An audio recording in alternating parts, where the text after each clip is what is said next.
this section of the drive. We are currently running FSD, waiting for the latest software update, but it'll still be the same FSD 12.5.4.2. In the past, this has been a tricky little location.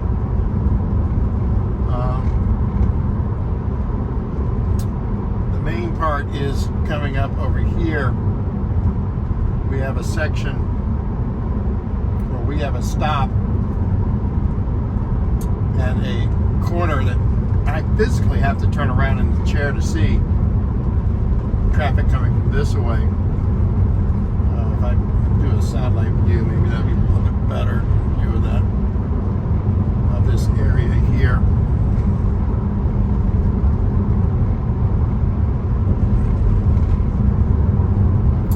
And the hard thing is technically when it goes, it needs to get all the way to the right-hand side quickly, because oncoming traffic you're kind of lined up with. It's never really been successful in the 12 version of the software. The 11, it was able to handle it. We're taking the back road from the Harlingen Airport heading to South Padre Island.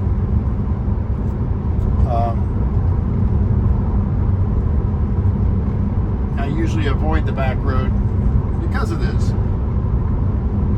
I try to let the car handle it, but like I say, sometimes it doesn't like that stop sign. Sometimes it won't stop at the stop sign. It's been a while. I think we've had a nav update since the last time I'd driven this route. So let's see if that nav update might have helped. It's helped in a lot of other places.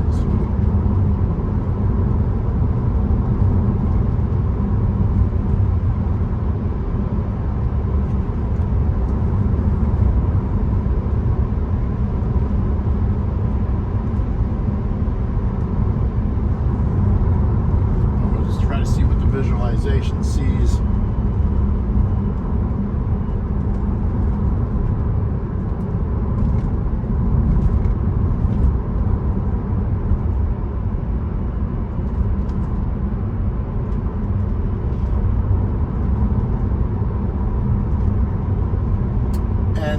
Like you really have to get over, because it is a 55 mile per hour speed limit zone for that turn. You're going into a 30 or 45, 30, it drops down pretty quickly after the turn. All honesty, I think they should really have that speed drop down until you pass this area. It's kind of dumb to keep that at 55. This entire area should be kept down to low speed until you clear it. It's not that much of a distance.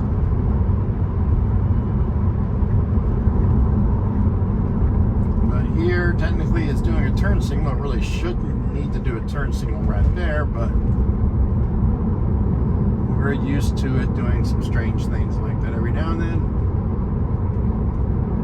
And here we are coming to the stop sign. And it should, see, okay, it is stopping for the stop sign. We do have one oncoming vehicle, but it could make it. And if I'm looking over my shoulder, we are clear. But it needs to go and get over as quickly as possible. And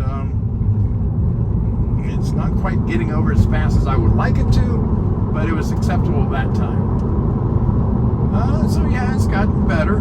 I think the nav updates have fixed that. But yeah, like I say, it really should get over as fast as possible to get on the correct side of the road.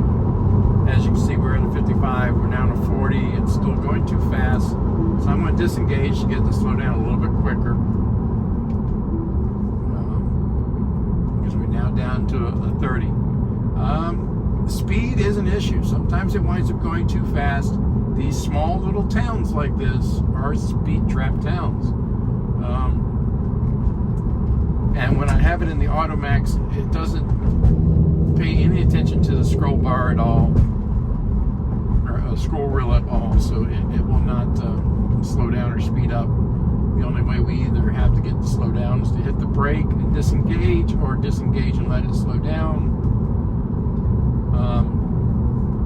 If you're behind a vehicle and you have Tesla insurance, I recommend hitting the brake because if you disengage, it will probably ding you for following too close. It's funny how the car follows closer than what the Tesla insurance likes. You would figure they would be kind of synced up, but no, they're not.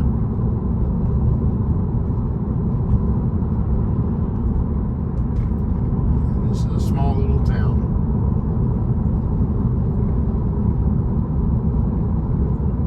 But yeah, and handled that corner smoothly that time.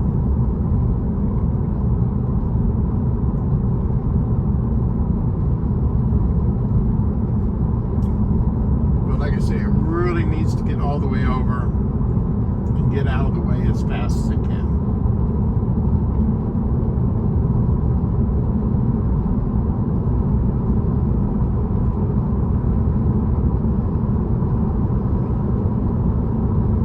Now again, this is 12.5.4.2. Still waiting for the Christmas update. Not sure why me and a few other people I know have not received it yet. Trying to figure out the logic behind how Tesla pushes that out. I have been, a beta tester from when they first opened up beta testing of the software. I do have it set for the advanced software, so you would think we would get it before everybody else, but I am at a total loss.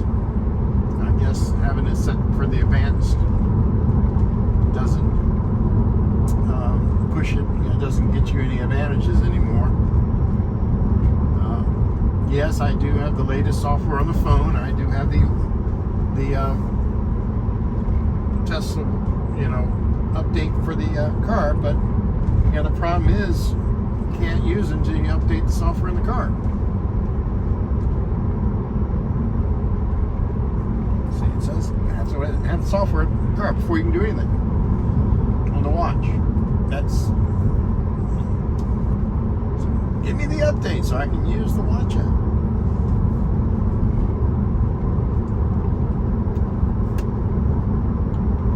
Now, like I say, it wasn't slowing down fast enough when we got in the 30. But here we are, we're in a 55. It knows it's in a 55, but it's only doing 47. We still have these speed issues.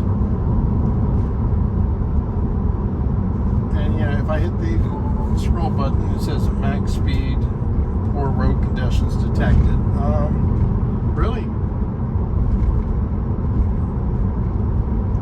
So it thinks it's poor road conditions, that's why it's not going over 47? We'll give it a little bit of electricity.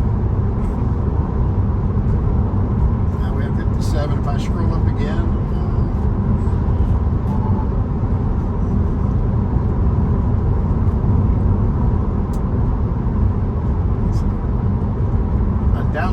doing something with the scroll button does do something, but what, I don't know. It won't slow down, that's for sure.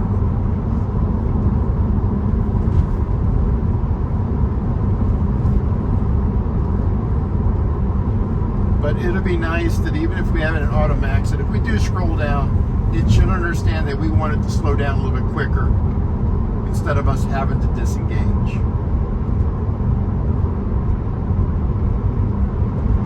I don't want to change the speed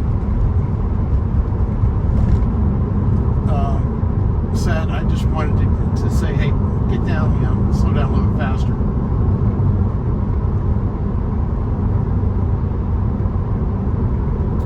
Now, I do have to say, I'm currently at 300,110 miles on this car, as you can see right here. Still the original battery.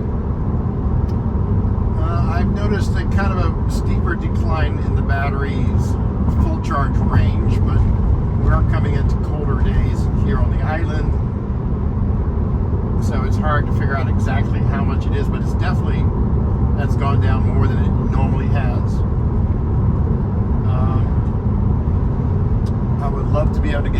200,000 more miles out of this battery. I've had really no issues except for I had to go and get the cooling AC taken care of. The heat exchanger for the AC system was really clogged from all the sand and everything else from around here. I really recommend having that taken care of or cleaned regularly. Mine was so bad that they decided just to replace it instead of trying to spend hours cleaning it. It would come out cheaper just to replace it than the labor, which is kind of sad that Tesla labor is $225 an hour.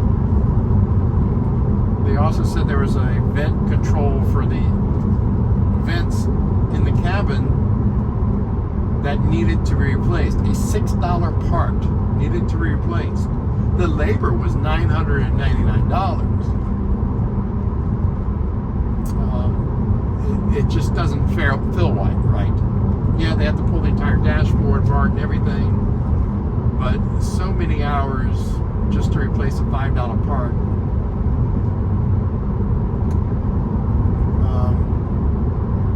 In a way, I understand that. I've been in the computer IT field since the 70s, so yeah, I have worked on people's equipment, and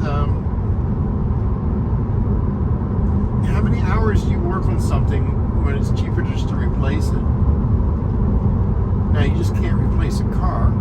I can't replace a car. Doing Uber and Lyft has not been very good, especially recently. We're getting less and less of the total amount that they're charging the customers. I see less for every trip now. Right now, you know, $38 or $35 for, I've done 2 trips. $35 for the last trip from the island to the Vally airport, an hour drive one way, and that is with a little bonus there for the reservation that they did. 2 years ago, that same trip paid $45. You know, $45, $50, somewhere around there is what that trip would pay, or did pay, years ago. So it's kind of sad how it's gone and gotten. It makes it harder to make ends meet. I'm still here on South Padre Island, staying at a hotel, watching SpaceX, working on my daily live streams of the view out the hotel, and trying to catch up on my daily time lapses. But I'm spending more and more time in the car trying to make money to make ends meet. This channel, I'm not making a lot of money. A like and subscribe really helps. Getting more views really helps.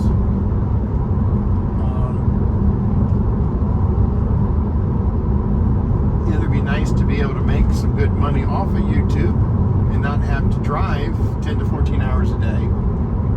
There's a lot of things I would love to do. I would love to go down and film some launches down in Florida, or you know, film some other content, air shows and stuff like that. Mainly because I enjoy doing that, and I'm sharing that on YouTube. But it's also frustrating that having to drive so much to do this. Today is the 8th of December, 2024. SpaceX down in Boca Chica should be doing a static fire at the start of the next booster to launch, number 14. They did a wet dress or a spin prime yesterday. Couldn't really see anything because of the fog and the cloud coverage right now. Tomorrow they're supposed to have a static fire, is the rumor of that booster. I'm not sure what time tomorrow. It will be a Monday.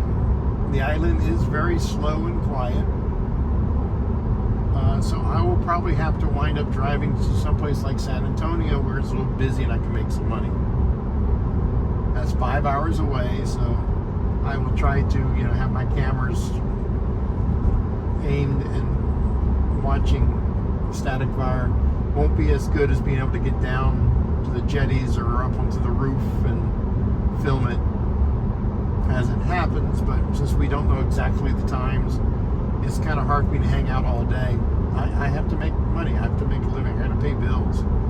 I have to pay for the $999 to replace a $5 part in the car, plus the total for all the maintenance I've done for the AC and replacing the super bottle and all that came to $3,700. To be honest, $3,700. Technically, that's not bad. I mean, 300,000 miles on the car. If this was my Tahoe, how many oil changes would I have gone through? How many radiator flushes would I have gone through? Now, I bought this car in March of 2022. It had 26,000 miles. So I drive quite a bit, and I use full cell driving quite a bit.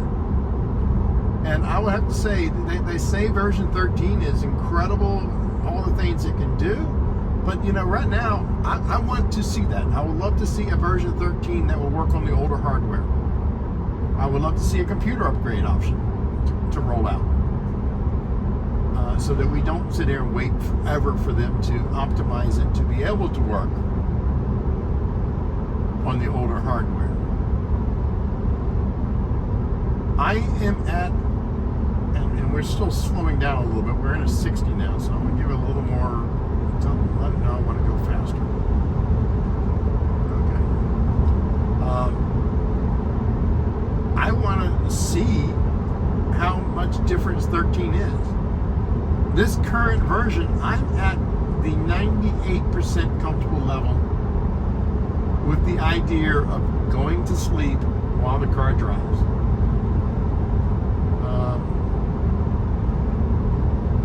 Of course, I worry about that. I don't want to be in the driver's seat while the car drives because I toss and turn. I'm afraid I'm going to hit the steering wheel, hit the brake or accelerator while asleep. If it was a robo-taxi, okay, no steering wheels, nothing to worry about.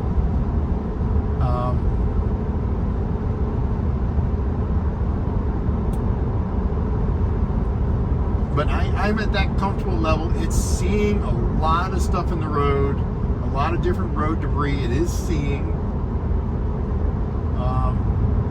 just not everything. And even the other day, I was driving up to McAllen and I ran into, tables, bookcases, and stuff like that's in the road that was falling off someone's pickup truck. There was another car pulling over, pushing a bookcase in front of it. He was undoubtedly really upset, trying to catch the driver of the truck.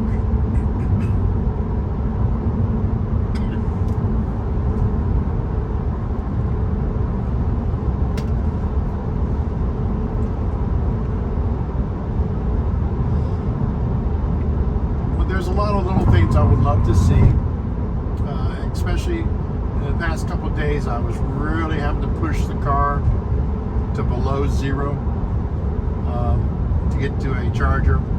I still had some range in the battery, which makes me feel comfortable, but it makes me still a little nervous when I get to that zero mark. They say you can probably get 10 or 15 more miles out of it after you hit zero. I have yet to do that, to really push it. But I would really love an option to limit the watt hours per mile. Okay, you just gave a beeping collision warning. Nothing showed on the screen. The only thing I do notice is this pickup truck behind me was coming up pretty quick, and now he's backed off. So maybe it was because of the pickup truck coming. I would hate to think it was giving me a collision warning for the horse that was on the side of the road in the yard.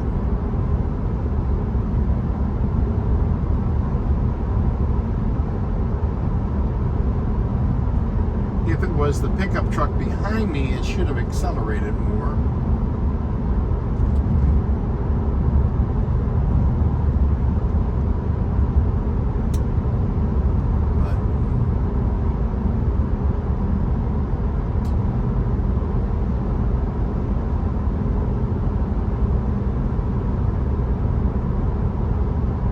And I don't think having that type of collision warning beeping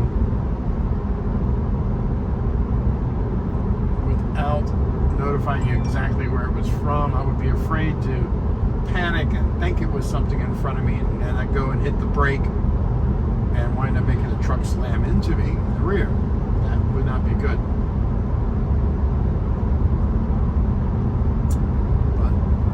The other week, I drove from the island to San Antonio and back after a couple days when I took it up there for service and back. I only took over one time, and that was at the border checkpoint on the way up there. I just didn't want to try to find out how the car is going to handle that. And I don't want to just leaving the border patrols behind when you're supposed to stop and answer questions.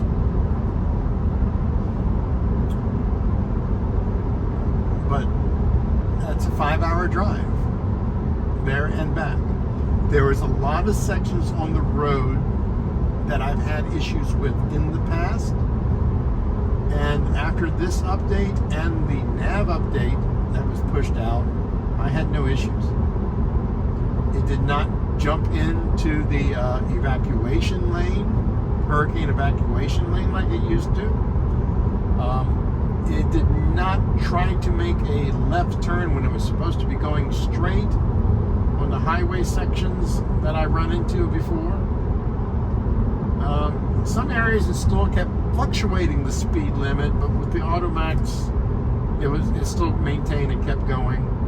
And this was for a roundabout of a town that they've created, a loop, of a town that they've created that is not quite on the map yet.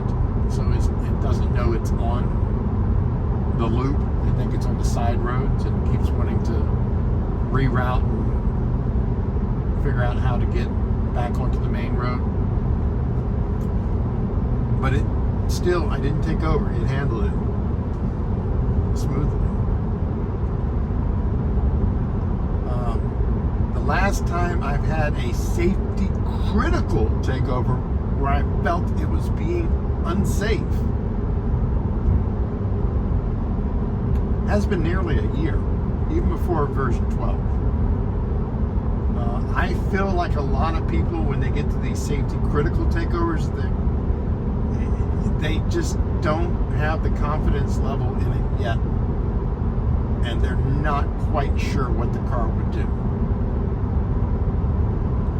So they wind up taking over thinking that it's a safety critical, that if they would have gone just a half a second longer, the car would have handled it.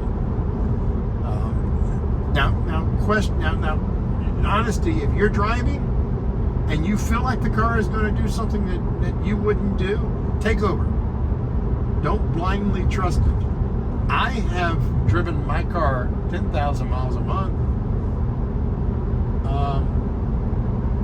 I'm very comfortable with it.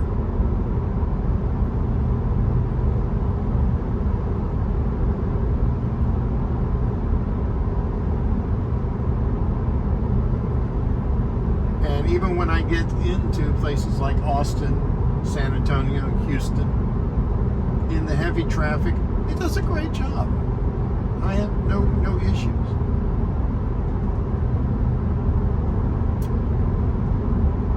Now, I'm not 100% on full self-driving all the time, because some of these hotel parking lots, like the Holiday Inn Beach Resort, they have some very weird markings in the parking lot that the car just can't understand, and neither can people most of the time.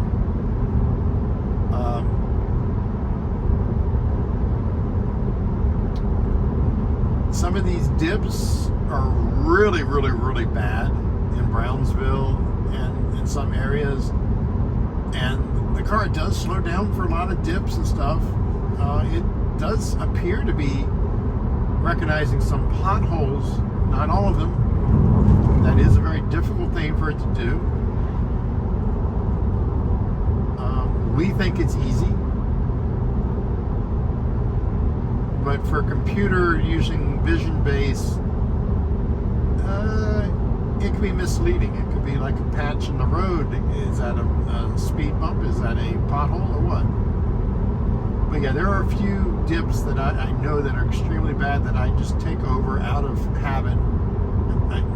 I've had the bottom of the car really torn up several times from hitting these dips and speed bumps a little bit too fast. Flooded roads. I had the aerial cover on the front come off just yesterday because of going a little bit, and I mean a very little bit, 6 miles per hour over in some heavy flooded waters that pulled it down. So I have it kind of temporary fixed.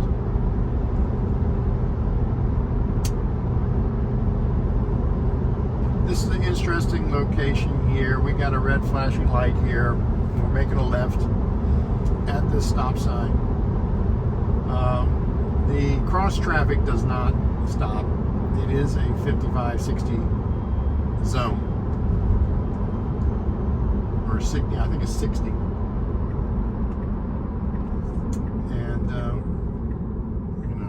we have traffic coming from, this direction here. They could be going left and also the other way. The previous versions, this used to jump into the median here, the middle suicide lane for some reason. And like I say, since the nav update, it's been very smooth. It handles it nicely. Gets over it, gets up to speed like it should, no problem. Somebody recently had an accident there. I'm not sure what direction they were going in.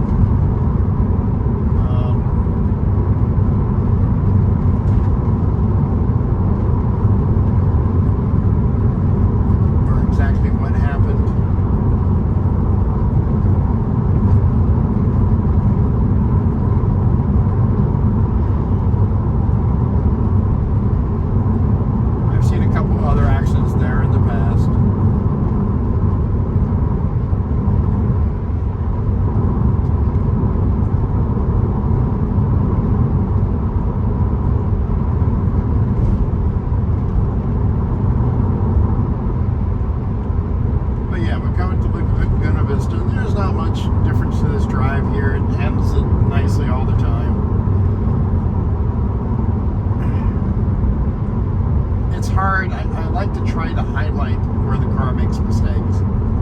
And here in the recent updates, I'm not running into those anymore. And the ones I do still run into are just dumb navigation errors. Or not wanting to get up to speed or what have you. So this time here it's going over 55 the way it should have been doing back before. There is a section in McAllen on the interstate going through McAllen that there used to be a lot of construction. It's now open. It will be set to do 70 miles per hour. Then all of a sudden it drops itself down to 55. Even though it's showing 70. It will set the speed down to 55 and kind of a little bit harder braking to get down to that speed on the interstate in heavy traffic, and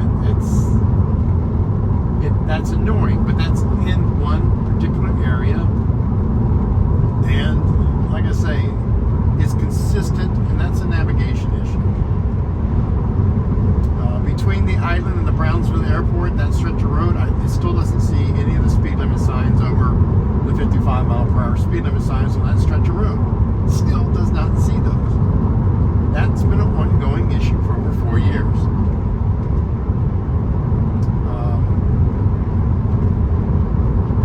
And that's a 65 zone, 75 zone.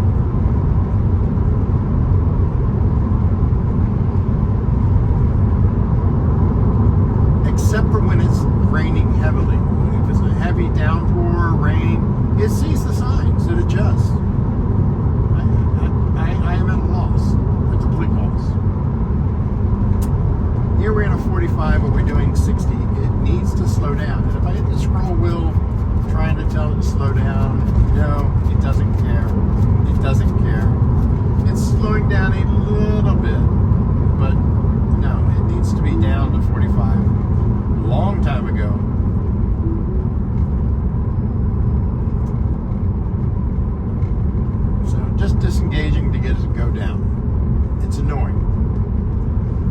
double tap here, so I can change it from auto max to where I can set the speed.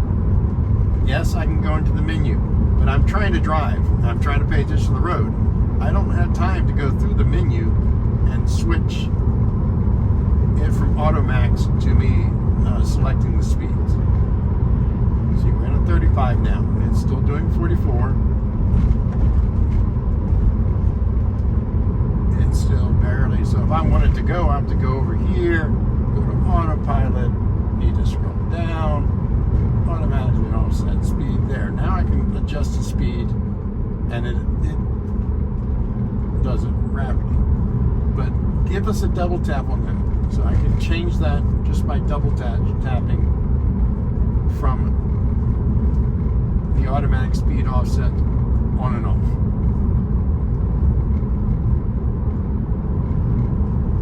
I'm going to turn it back on because I prefer that. It does brake harder when we have it set to change it ourselves.